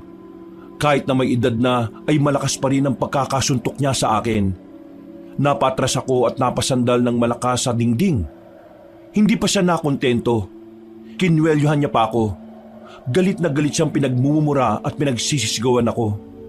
Pero kalaunan, binitiwan na rin naman niya ako. Matalim ang tingin niya sa akin na parang gusto na niya akong tudasin. Umalis ka na sa palingay ko! Baka kung ano bang magawa ko sa iyong hampas lupa ka! Kinuha ko ang ilan sa mga gamit ko. Umalis ako ng bahay niya nang hindi ko man lang siya nililingon. Sa isip-isip ko, tama na rin siguro na iwan ko siya para hindi na rin siya madamay sa mga desisyon ko sa buhay. Wala akong ibang mapupuntahan. Hindi rin naman pwede kay Aling Abeng dahil hindi rin naman niya bahay ang tinitirhan niya. Pagmamay-ari yun ng pinsan niya kaya malabong mapatuloy niya ako roon. Si Benjamin ang una kong naisip. Kinapalan ko na lang ang muka. Buti na lang ay wala naman siyang kasama sa bahay kaya pinayagan niya akong manirahan doon pansamantala. Hindi mo na dapat sinabi yun eh. Masyado ng personal yung binitiwa mong salita. Kahit ako, tsuhin mo, magagalit din ako. Hindi maganda na sinama mo pa sa usapan yung taong wala na. Alam ko namang mali yung mga sinabi ko. Pero hindi rin naman tama na magbitaw siya sa akin ng hindi magagandang salita eh. Malaking parte ng buhay ko sinusunod ko lang ang mga sinasabi niya. Ngayon lang ako kumontra. Ngayon lang. Hayaan mo na. Ang malaga ngayon may kalayaan ka na. Isa pa, para na rin sa kaligtasan ng tsuhin mo yung pag-alis mo sa poder niya. Yun na nga lang din ang iniisip ko. Pero sigurado ka bang ayos lang talaga ako na narito ako? Oo naman. Wala naman akong kasama rito Nahihiya lang kasi ako Yung taong minamaltrato ko dati siya pa ngayon yung tumutulong sa akin. Sus, wala yun. Pinapakita mo naman na talagang nagbabago ka na Ang isipin na lang natin ngayon kung paano natin mapapatahimik ang mga aswang. Sa unang gabi ko sa bahay ni Benjamin, inakala ko na magiging payapa ang mga sandali ko roon. Pero mga bandang 12:00 ng gabi, nagising ako nang meron akong nararamdaman na naglalakad sa bubungan. Agad ko namang ginising si Benjamin. Pinapakiramdaman namin ang paligid. Bukod sa naririnig namin sa bubungan, meron din kaming naririnig sa paligid ng mga kaluskos. Mga bulungan na hindi namin maintindihan. Kinuha agad namin ang itak na gamit namin. Tumayo kami sa likuran ng pintuan at sumilip sa siwang. May tao sa labas. Hindi yan tao. Tingin ko mga aswang yan Ihanda mo sarili mo. Kaya ba natin sila? Dalawa lang tayo Wala yung ibang tropa. Hindi ko rin alam. Basta kailangan natin kayanin. Isang mahabang katahimikan ang namayani ka, Banong. Hindi nagtagal. Biglang kumalubog na ang bintana. Agad kaming lumapit doon. Nang lumitaw na ang kamay sa bintana ay agad kong tinagayon. Nakita namin parang umusok ang braso ng aswang. Epektibo nga ang ginawa ni Aling Abeng na pagbabad ng itak sa bawang at asin na pinakuluan. Sa mga sumunod na sandali, mas lalong naging aktibong mga aswang. Sa kahit saang parte ng bahay ay pilit nilang binubutasan. Pero hindi kami nagpatinag. Kahit dalawa lang kami, ay ginagawa namin ang makakaya namin para hindi sila makapasok. Ilang beses na namin silang tinaga sa braso at kamay. Tingin ko kailangan nating umalis dito. Hindi magtatagal masisira na nila yung bintana. Mapapasok din nila tayo rito.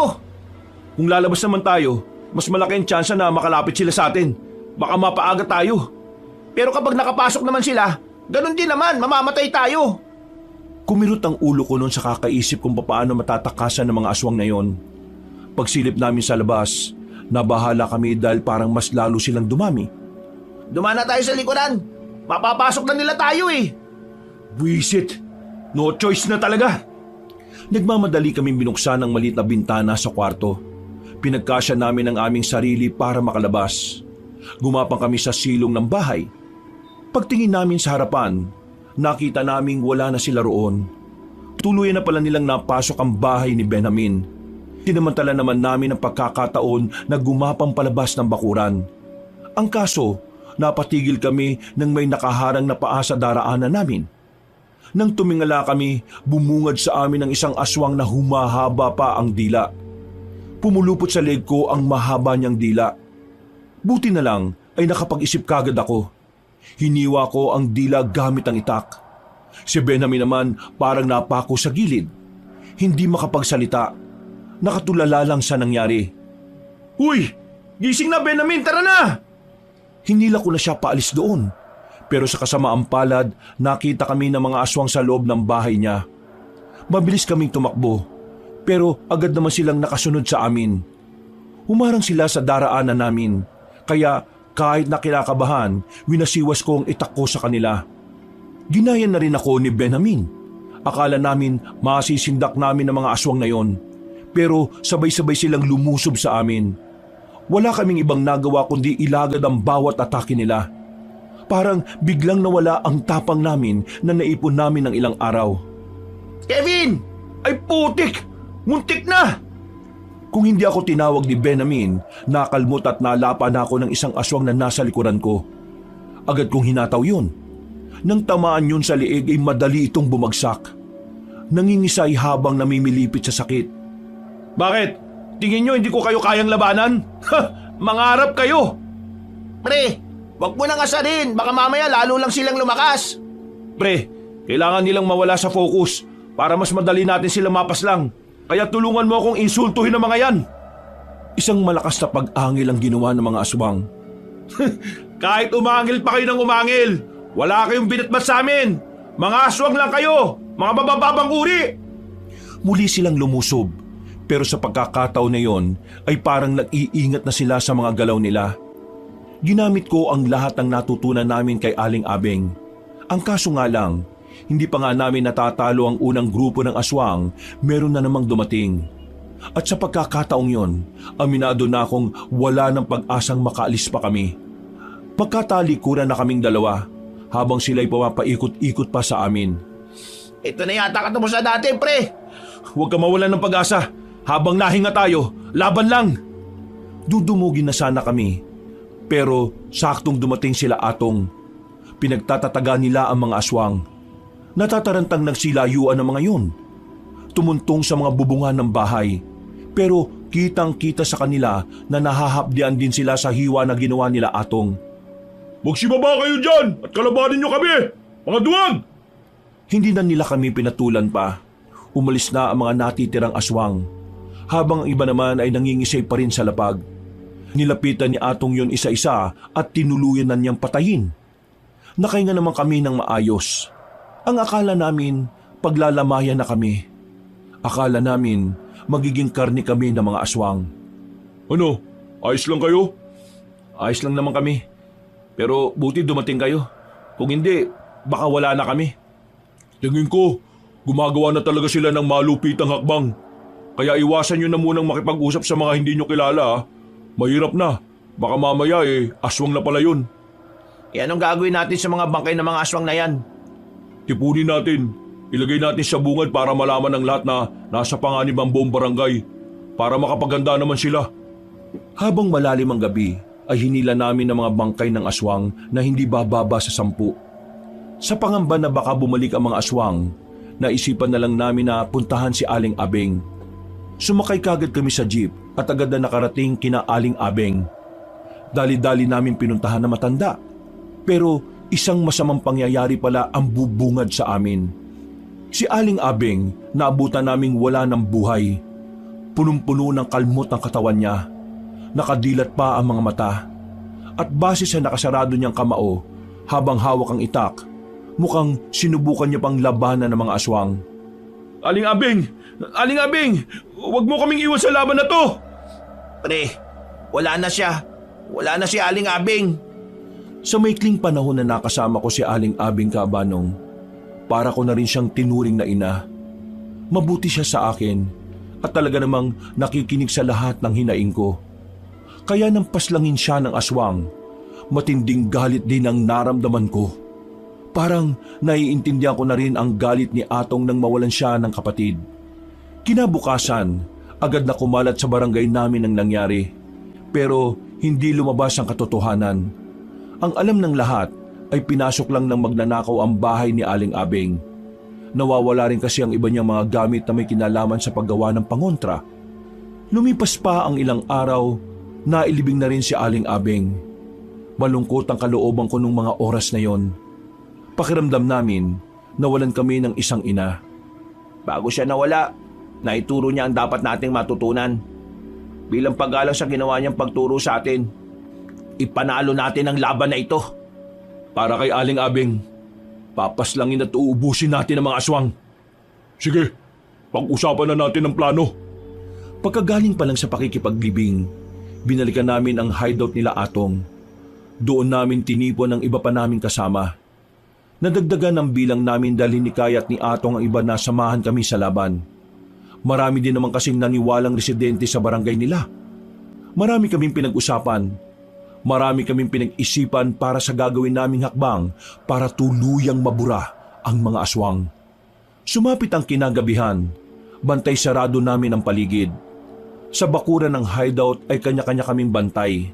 Hindi pa rin talaga ako makapaniwala na nangyayari ito. Yung ako na ang alam lang gawin magtrabaho. Ito na ang ginagawa. Sinusubukan patayin ng mga aswang para wala nang masaktan na ibang tao. Kahit din naman ako Masyado ako nabibilisan sa mga nangyayari. Pero kung ano man ang mangyayari sa atin, alam kong gagabayan naman tayo ng Panginoon. Wow! Natuto ko na magbanggit ng Panginoon Wala namang masama kung maniniwala tayong ginagabayan tayo ng Diyos. Aswang nga naniniwala na tayo sa Diyos pa. Kung talagang ginagabayan tayo ng Panginoon, wag na tayo magdalawang isip na punta ng kuta nila. Nakakasiguro ako na meron ulit nakatira dun Delikado. Ang sabi ni Aling Abeng, hanggat maaari umiwas tayo sa gubat kasi mas nakakalamang ang mga aswang sa ganoong lugar. Pero meron akong naisip na paraan para sila mismong lalapit sa atin. Anong paraan yan? Ako magiging pain. Kalokohan yung sinasabi mo, pre. Nakakasiguro akong lalapit sila sa akin. At kapag nangyari yon, saka natin sila bibirahin. Sige, sang-ayon ako sa naisip mong paraan. Pero kapag ikaw namatay, wala kami kinalaman dyan Kevin, hindi maganda yung sinasabi mo Hindi pa nga natin alam kung gaano sila karami at kung ano ba talaga ang kakayanan nila. Ikaw na rin ang nagsabi, may mga aswang na mas malalakas pa sa nakalaban natin. Paano kung sila ang lumapit sa iyo sa araw na ginagawa mo na yung pagiging pain? Kung sakaling ganun man ang mangyari, di bahala na. Aminado kong kinakabahan din ako sa naisip ko, Kabanong. Pero kung yun lang ang natatanging paraan para lumabas sila sa mga lungga nila, ay handa kong gawin yon ng paulit-ulit. Sa mga nangyari kasi, malakas ang kutob namin na hindi sila basta-basta. Malakas ang kutob namin na hindi sila basta-basta magpapakita. Malakas ang pakiramdam namin na magiging maingat na sila dahil na rin sa epekto ng talim ng sandata namin. Kinabukasan, sinimulan ko na ang plano. Gumagala ako sa barangay namin ng walang dala na kahit na ano. Pero palim naman akong sinusundan ng mga kasamahan ko. Ilang araw namin ginawa ang ganong taktika, pero nagmukha lang kaming tanga dahil walang aswang na lumitaw. Kainis! Bakit hindi sila lumalabas ngayong mag-isa lang naman ako at walang dalang kahit na anong panlaban sa kanila? Wala ba talaga sila rito? O sadyang alam lang nilang binabalak natin? Isa lang ang ibig sabihin niyan, iho. Hindi sila uto-uto. Hindi sila tanga. Paglingon ko sa gilid, nakita ko ang isang matandang lalaki na nakasandal sa poste ng ilaw. Kalmado. Kaswal siyang lumapit sa akin. Nang makita ko na ang mukha niya, nagsimula na akong kabahan. Siya ang matandang lalaki na lolo ng batang aswang. Ang batang aswang na pinaslang nila Atong. Ikaw? Mukhang nakikilala mo pa pala ako. Mabuti naman kung ganon. Hindi na ako mahihirapang magpaliwanag kung sino ako. Nandito ka ba para ipagiganti ang apo mo? Wala naman akong ibang dahilan para pumunta rito kundi yun lang Marana akong umatras. Tingin ako ng tingin sa paligid. Naghahanap ako ng pwedeng maging sandata ko. Pero wala akong makita. Pagtingin ko sa kanya, nanlilisik na ang kanyang mga mata. Sino ba kayo sa tingin nyo para pumatay ng aswang? Di hamak na mga binatilyo lang kayo na natuto lang humawak ng itak. Akala mo na kung sino katipunero? Bigla na lang niya akong dinakma sa liig. Kahit na may edad na, ay nagawa niya pa akong iangat sa ere. Maigpit ang pagkakahawak niya sa liig ko. Malakas ang puwersa, kaya kahit anong gawin ko, hindi niya ako binibitiwan. Pinatay niyo ang batang tagapagmana sana ng aming lahi. Kaya ngayon, uubusin ko kayo. Lahat ng taong konektado sa inyo, iisa-isahin kong burahin sa mundong ito. Hindi ka magtatagumpay. At bakit hindi? Dahil lahat ng aswang, ikaw lang ang nag-iisang kumagat sa pain. Ha? Huli na nang maisipan ng matandang si Paeng na umilag. Tumarak na ang mga palasyo na nakatutok na sa kanya nung una pa lang. Bigla siyang gegewang-gewang dahil sa dami ng palasyong nakatarak sa kanya. Isa pa mga kasama! Pinagtititiran nila ng palasyo si Mang Paeng. Duguan na rin ang kasama nito. Kampante kami na matatalo na namin siya sa ganoong paraan. Pero sadyang may sa demonyo ang nilalang na yon. Pinagpupuputol niya ang mga palasyo. Pagkatapos tumindig siyang muli na parang hindi man lang nasaktan. Isa pa! Muli nilang pinaulanan ng palasyo si Mang Paeng. Pero sa pagkakataong yon, nagawa na nitong ilaga ng mga palasyo. Pumasok si Mang Paeng sa loob ng kagubatan. Sa pagnanais na mapas lang na ang pinuno ng mga aswang, pinasok din namin ang gubat kahit na alam kong medyo delikado. Tingnan niyo paligid! Hindi pa nakakalayo yun! Maraming tama yun! Hinalugog namin ang gubat pero sa pagkakataong yon ay wala na kaming nakita. Tanging mga bakas na lang ng dugo ang naabutan namin. Bago pa kami maisahan ni Mang Paeng ay lumabas na rin kami ng kagubatan. Kahit na papaano, masaya ako dahil naging epektibo ang plano na naisip ko. Pero hindi ko magawang maging kampante. Dahil alam ko, hindi basta-basta namamatay sa palasyo ang pinuno ng mga aswang. Kaya naman, sa mga araw na hindi nagpaparamdam ang mga aswang sa amin, sinamantala namin ang araw para magsanay, para hasain ang sarili namin sa pakikipaglaban. Kevin! Oh, Mina, bakit? Nabalitaan ko na. Naalin? Kinakalaban niyo raw mga aswang. Yun ba? Wala yun. Tungkol dun sa nakaraan. Pasensya na ah. Hindi lang kasi talaga kapanipaniwala kapag sa'yo nang galing eh. Pero ngayon, naniniwala na ako. Kevin, siyota mo? Hindi kaibigan lang. Kung ako sa'yo, miss, huwag ka na muna makipag-usap kay Kevin. Delikado buhay namin eh, madadamay ka lang. Tama si Atong, wag mo na muna akong kausapin. Ang sabihin mo, ayaw mo na talaga akong kausapin kasi feeling mo kung sino ka na. Porque Galing kami sa pagsasanay. Pagod ako. Kaya sana wag ka na makulit ha. Napilitan na lang akong sungitan si Mina nung hapon na yon. Para kasi sa akin, mas maganda ng kamuhian niya ako kaysa lapit-lapitan niya ako. Ayoko siyang madamay sa problemang kinakaharap namin. Makalipas ang 1 linggo, magkakasama kaming 3 sa bayan. Meron kaming sinusundan na isang lalaki. Hinala kasi namin ay isa siyang aswang at malakas ang kutob namin na siya ang magtuturo sa amin kung saan naglulungga ang mga nilalang na yon. Oh, nasaan na yung lalaki? Bakit biglang nawala? Lumiko dun sa kantong yon. Alam na yata niya na nakasunod tayo eh. Pagliko namin sa kanto, napatigil kami nang makita namin si Mang Paeng. Nakaharang siya sa daraanan namin at para bang ayos na ayos lang siya kahit na ilang palaso ang sinalo ng katawan niya. Nagagawa niya pang ngumiti sa amin. Ito ang unang pagkakataon na bumilib ako sa katapangan ng mga tao. Hindi ko inakala na may gaya nyo na may kakaibang tapang na daladala. Ituloy na natin ang naudlot na laban, matanda. Puro ka daldal. Tapos kapag napuruan, saka ka naman aalis. Total nabanggit nyo naman ang salitang napuruhan. Tingin ko, meron ding mapupuruhan ngayong gabi. Anong sinasabi nito? Naiintindihan ko na matapang kayo. Na lahat ay gagawin nyo para tugisin ang mga aswang. Ang kaso nga lang may mga parte talaga ng buhay natin na minsan kailangan nating magpakumbaba. Lalo na kapag buhay na ng ibang tao ang usapan. Walang hiya ka. Anong ginawa mo sa tiyuhin ko? Ha! Sigurado ka bang tiyuhin mo ang tinutukoy ko? Namilog ang mga mata ko nang maalala ko si Mina. Mas lalo akong nag-alala nang maalala ko rin na sa gabing yon, walang kasama si Mina sa bahay nila dahil nasa galaan ang pamilya niya. Agad na dumaloy ang kaba sa buong sistema ko, Kabanong. Tagaktak ang pawis sa noo ko at bigla na lang nanlamig ang aking palad. Sa mga sandaling ito, naroon ang mga bataan ko para umpisa ng pagpapahirap sa taong mahalaga sa iyo.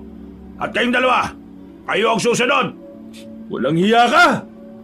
Hinataw ko siya ng hawak kong itak, pero mabilis siyang nakatalon papalayo. Tinatawanan niya pa ako noon at saka agad na ring umalis. Samantala, dali-dali naman kaming pumara ng jeep. Halos 10 minuto lang ang biyahe. Pagdating namin sa barangay namin, Karipas ako ng takbo patungo sa bahay nila Mina. Inabutan ko si Mina na abalang nagsasampay lang ng mga pinaglaban niya. Walang kahit na anong galos. At base sa kilos niya ay kalmado lang naman siya. Oh, anong ginagawa mo dito?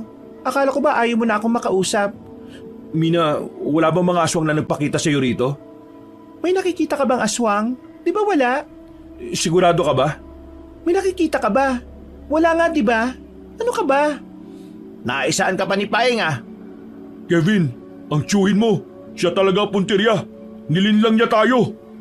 Nang mapagtanto ko ang bagay na yon, parang nanlambot ang tuhod ko. Pero pinilit ko pa rin makatakbo. Pinuntahan namin si Tio Gardo. Pagdating namin doon, nakakulong siya sa kwarto niya. Takot na takot. Hawak-hawak niya ang baril, pero may tumatagas na dugo sa bandang balikat niya. Tiyo, ayos lang kayo? Ayos lang ako. Akala siguro ng mga lintik na aswang na yun hindi ko sila papalagan. Aray, ito lang ang masakit Dadalhin ka namin sa ospital. Teka, bati ba tayo? Ang kulit mo. Tara na nga. Hindi naman sobrang lala ng tama ng tiyuhin ko. Pero kinailangan namin siyang dalhin sa ospital para malinisan ang sugat niya. Laking pasalamat ko nun sa Diyos dahil hindi nagtagumpay ang mga aswang na paslangin si Tiyo. Ganun pa man, mas lalo akong nabahala. Patalikod lumaban ang mga aswang. Pinupuntirian nila ang mga taong pwede nilang gamitin laban sa amin.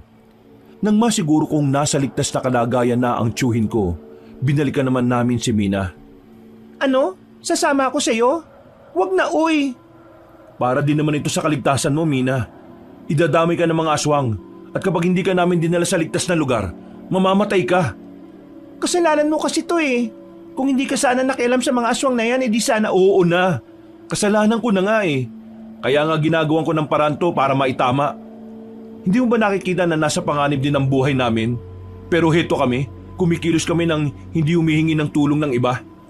Alam mo, miss, makisama ka na lang. Yun lang ang gagawin mo makisama. Ikaw at si Mang Gardo ang pinakamalapit na tao sa buhay ni Kevin. Ginagawa niya ito para sa inyo. Kaya sana makisa ka na lang. Oo na. Ano bang gagawin ko? Sasama ka sa amin. Dadaling ka namin sa ligtas na lugar. Sigurado na ba yan? O sige, papapasukin ko na rito yung sasakyan.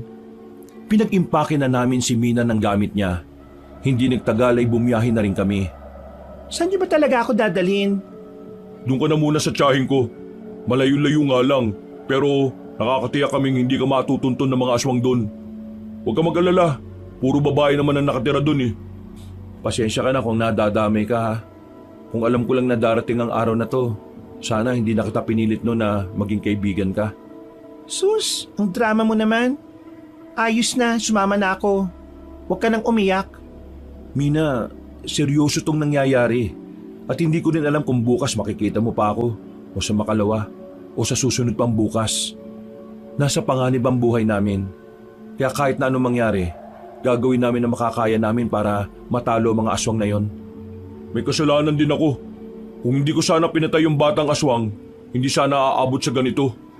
Ginawa mo lang naman kung alin ang tingin mong tama Wala kang kasalanan. Biglang malakas na nagpreno ang sasakyan. Uy! Ano ba ginagawa mo? Ayusin mo ang pagmamaneho mo. Pagtingin namin sa harapan, naroon na si Mang Paeng. Sinubukan ng driver namin na banggain siya, pero tumalon lang siya sa bubungan ng van. Sinuntok niya ang harapang salamin. Dinakma niya ako roon at inilabas. Pareho pa kaming gumulong sa kalsada nang malaglag kami mula sa sasakyan. Ano akala mo? Makakatakas ka? Papatayin kita! Dinakma niya ako sa buhok. Sapilitan niya akong ibinangon. Pagtingin ko sa mukha niya ay kulay itim na yung lahat.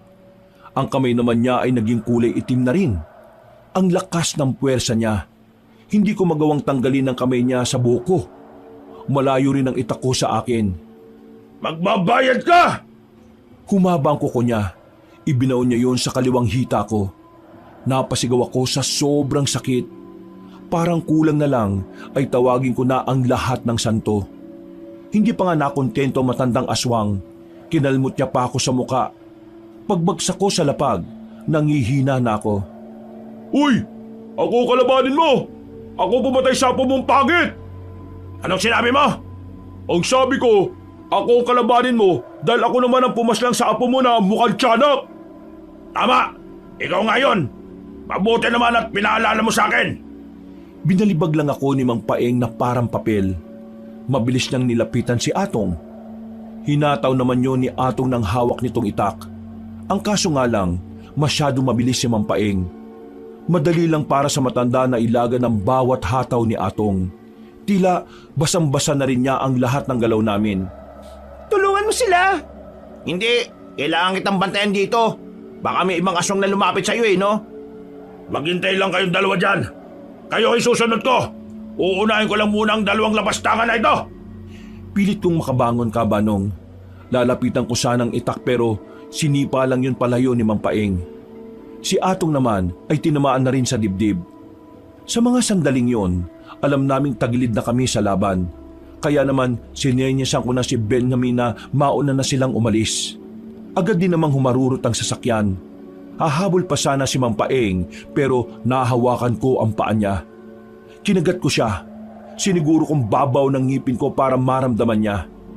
Ray! Buwisit! Aso ka bang siraulo ka? Bakit ka nangangagat? Sinipa niya ako ng malakas. Sunod-sunod na sipa.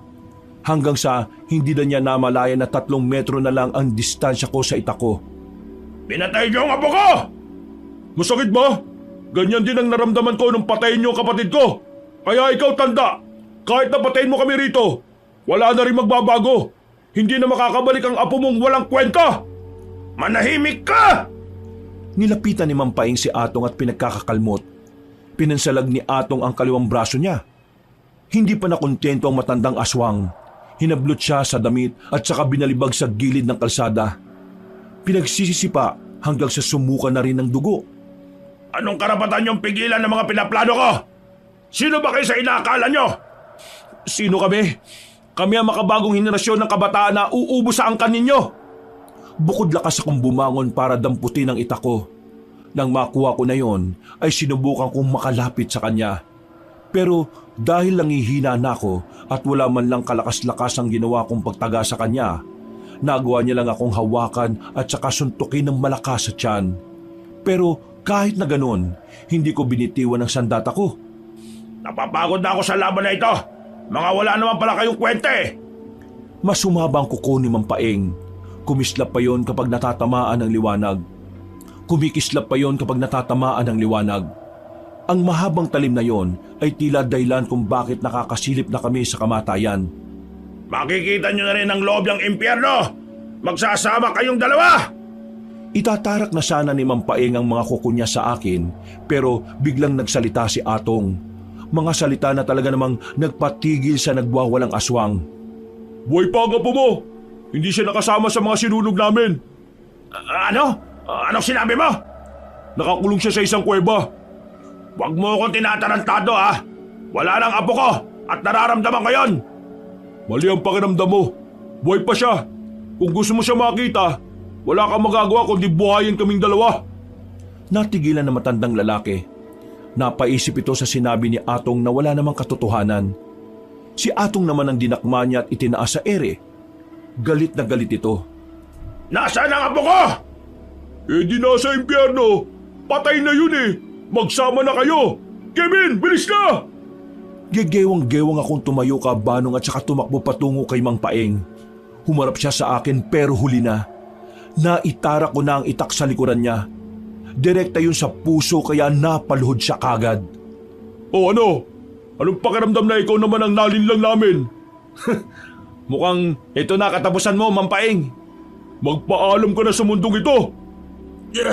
Kahit na kailan, ang mga tao, manloloko.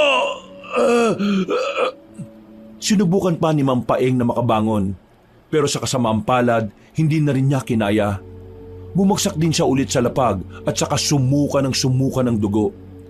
Napahiga na lang kaming dalawa ni Atong sa semento. Hindi kami makapaniwala na nagawa naming talunin ang pinuno ng aswang. Samantala, ang ilang mga natitirang aswang naman ay pinaubayan na namin sa mga totoong manunugis. Nagawa kasi naming kontakin ang ibang kamag-anak ni Aling Abeng. Makalipas lang ang 1 buwan, tuluyan na nga rin nilang natalo ang mga natitirang aswang. Aling Abeng, Nagawa na po naming ipanalo ang laban. Sayang, hindi mo nasaksiyan ng tagumpay. Pero lahat ng yon, iniaalay namin sa'yo. Kung hindi dahil sa'yo, hindi namin yon magagawa. Maraming salamat po, Aling Abing. At pasensya na rin dahil hindi naging maganda ang pakikitungo ko sa'yo nung una. Aling Abing, magbabagong buhay na ako. Itutuloy ko na ang pagiging manunugis kahit na wala ng aswang. Alam ko, di naman tayo close pero hindi ka na rin ibang tao sa akin. Ako naman po, pupunta muna ng Maynila. Magtatapos na kasi sa kolehiyo ang kapatid ko eh.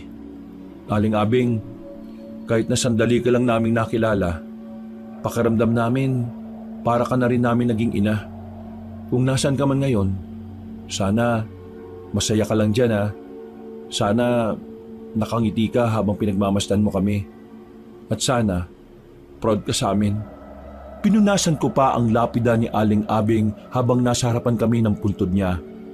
Isang buwan na mula nang mawala si Aling Abing, pero kahit na ganoon, pakiramdam namin ay kasama pa rin namin siya.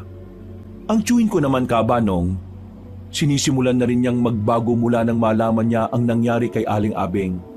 Nagsisisi na siya sa lahat ng nagawa niya. Lahat ng taong minata niya ay binalikan niya para humingi ng tawad. Hindi ganun kadali ang pagbabago na ginagawa niya dahil paminsan-minsan nakikita pa rin ng karamihan ng kayabangan niya. Pero ang mahalaga, kahit papaano ay sinusubukan niya. Kabanong, natutunan ko sa karanasan namin na ang kayabangan pala ay walang may dudulot na maganda sa isang tao. Pero nagpapasalamat ako kasi dahil din dito, natutunan naming magbagong buhay. Ang tao ay hindi perpekto. Normal sa tao na nakakagawa ng mga pagkakamali sa buhay. Pero ang mahalaga, palagi mong ginugusto na pagbutihin ang sarili at itama ang mga pagkakamaling nagawa sa ibang tao man o sa sarili. Hanggang dito na lang po, Kabanong, at maraming salamat sa inyong lahat mga kabangers at kayanggaw. Muli, ako po si Kevin. At ito ang aking kwento. Mga kabangers, mga kayanggaw, si Kabanong po. Bago po tayo magwakas, nagpapasalamat po uli ako sa inyo sa inyong pagsubaybay sa kwento natin ngayong araw na ito. Kung nagustuhan niyo po ang kwento natin at bago lang po kayo sa channel natin, kung maaari lang po ay mag-subscribe po kayo at sana po ay pindutin niyo na rin po yung notification bell para lagi po kayong nanonotify pag meron tayong mga bagong mga videos. At kung medyo bitin po kayo sa kwento natin, iniimbitahan ko po kayo na bisitahin niyo yung iba pa natin mga channel. Yung Pamela Clamil channel na nagnanarita ko bilang si Lolo Pael at ako rin po bilang Kabanong. At kung gusto niyo rin po ng mas magandang kwento, inaanyayahan ko po kayo sa bagong-bago natin na channel na Kabanong version 2.0 kung saan meron na pong moving images doon. So meron na po kayo napapanood dito habang nakikinig kayo ng magandang kwento na meron na pong music and effects. O di ba mas maganda? At huwag niyo pong kalimutan ring mag-subscribe para makasama kayo sa first 100,000 subscriber ng channel na yon. At huwag niyo rin pong makalimutan mag-comment at mag-like. Para hindi po kayo mahirapan na hanapin ang mga channel na nabanggit, ilalagay po namin sa description o sa pin comment ang mga links ng mga channel na yon. Hanggang sa susunod na mga kwento, wakas!